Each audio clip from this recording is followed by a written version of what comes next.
Je n'ai jamais de panne d'inspiration pour la bonne et simple raison que c'est que je me force pas à écrire. S'il y a pas d'inspiration, c'est qu'il y a arrêt du projet, quoi.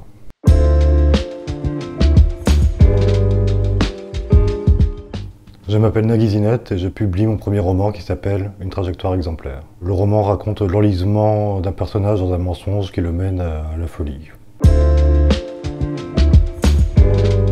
J'ai publié des courts textes sur Instagram sous le nom de Nestor Maigret et ces textes ont été repérés par Joël Losfeld, que j'ai rencontré et qui m'a encouragé à écrire un roman.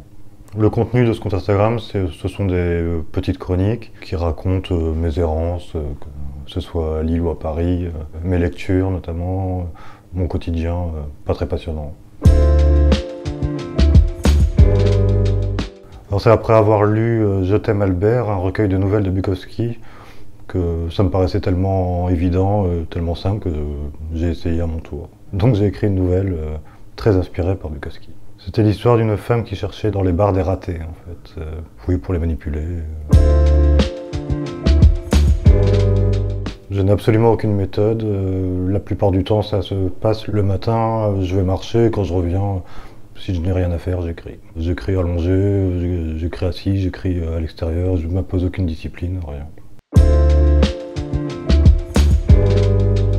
Je n'ai jamais de panne d'inspiration pour la bonne et simple raison que c'est que je me force pas à écrire. J'écris toujours en 1G, j'ai besoin que ce soit rapide.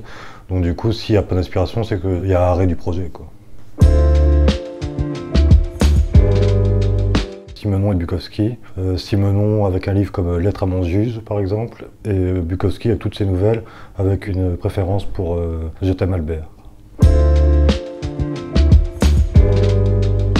L'écriture représente pour moi rien d'autre qu'une occupation du temps, ni plus ou moins important que le football ou toute autre activité.